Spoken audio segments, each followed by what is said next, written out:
Hello crafters, today I'm going to be telling you and showing you how I like to improve some of my old cards. I'm going to be giving you lots of different product recommendations, different techniques and different ideas on how to take a pretty simple card and kind of just update it to make it a bit nicer and make it a bit more sellable as well. I'm going to be giving you some tips for that as well. So if that all sounds fun, please like, comment and subscribe to my channel and stay tuned.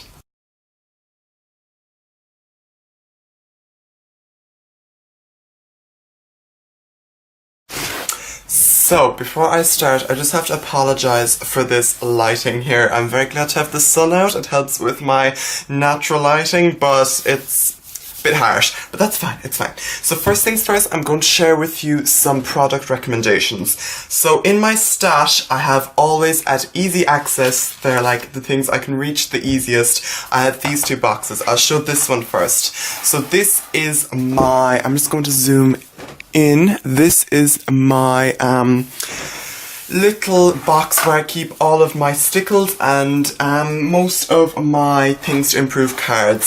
So in here in the back I've just stuffed in some little eyes, some little fun little eyes. I have little jewels. And then I have more of my liquid jewel things. I have some smooch inks. They're just nice to add some little accents. I have this Ising thing that actually doesn't open. Okay, that's another story. I have these little glitter pens. A white pen always makes some nice little detail.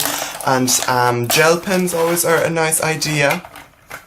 Little glitter bottles are always a good idea. You can get more professional card making ones, or these ones I just had from an old Crayola set, I think, at some stage. I have some glossy accents in here.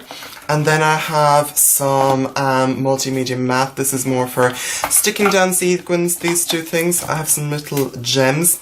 And then I have some stickles here. And then I have liquid pearls.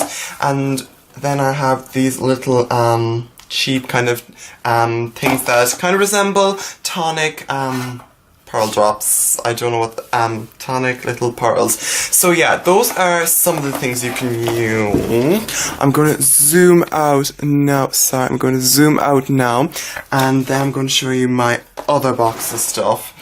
Most of these things are little stuff to finish off cards, but some of them aren't. I have a frog calculator that kind of obviously isn't. I have this little pack of sequins that I like using on like autumn themed cards and stuff like that. I have a little alphabet stamp set, some little glitter bits and stuff. I have little die cuts, more sequins, cut out stars. I have Tim Holtz embellishments that can make a nice focal point for a card, and it's pretty simple. I have these little shaped gems and glitter, and then I have sequins, so I have gold, silver, purple and red. Pretty basic stuff. So those are some kind of product recommendations you can get if you need to finish off cards. I mean, most of these things you tend to collect them throughout your card making journey. So yeah, now I'm gonna clean this mess up. Okay, so now that said lighting has gone, I have one light because I broke my others, so it's not the best, but it'll just have to do at this stage. So here are the cards I am going to kind of improve on. They're all here, and they're all pretty simple. I didn't put any kind of embellishments, and for the majority of them there's no actual like sentiments on them. So that's my first tip for selling cards. It's probably better to have a sentiment on them, but like always have a few that don't, just so you can use them for whatever. But most people prefer to buy, at least in my experience, they prefer to buy cards with sentiments on them, just so it's not like confusing to the person getting the card, like what is this card for? And another product I totally forgot to mention are these little squeezy bottles. I got mine in Sustrunagrunnagh, and then I filled them with multimedia matte and PVA glue, which is what I use for most of my fine tip application purposes. So anyway, I have a video on this card, so if you want to see that, it'll be carded up here. I'm going to kind of add a little something to it. I'm thinking of maybe adding some silver sequins, and in hindsight I probably should have done that the minute I made it, but yeah.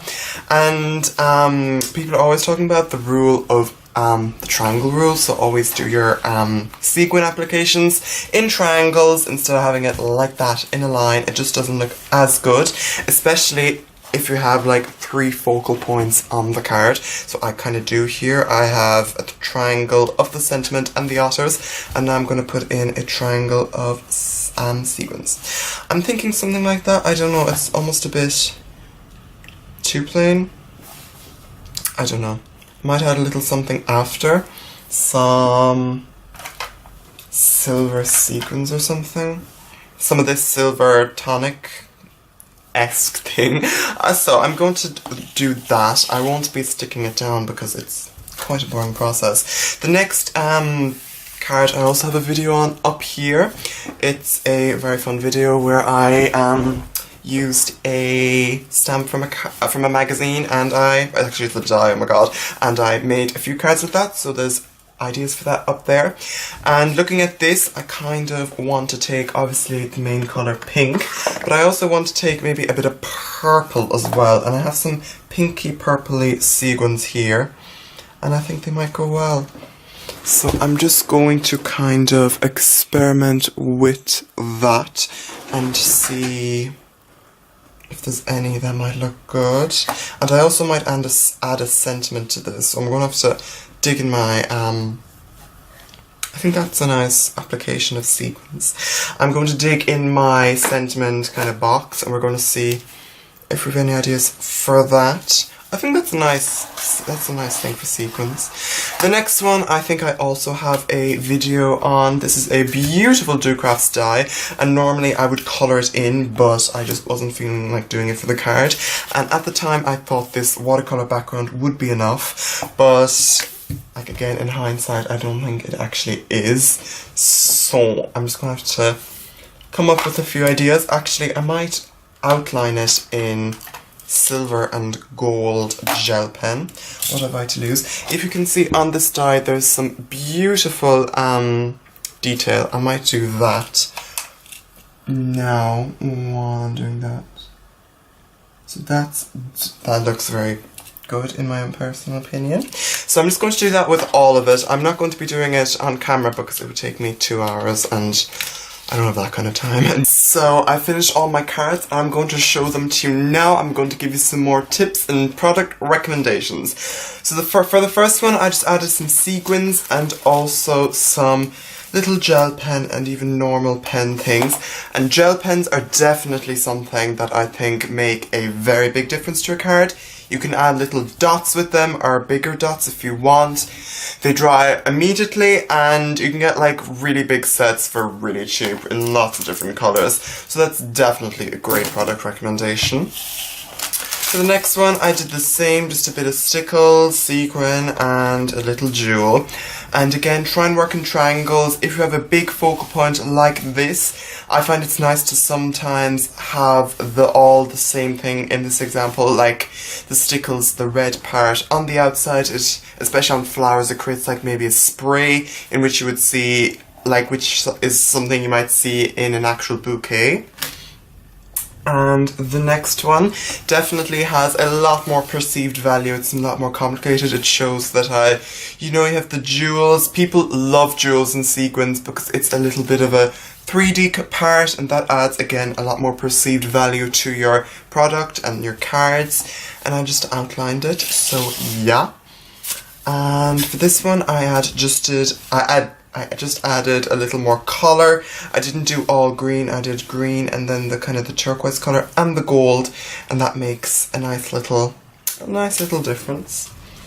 And for this one, the sequins and the gel pens and the little jewel.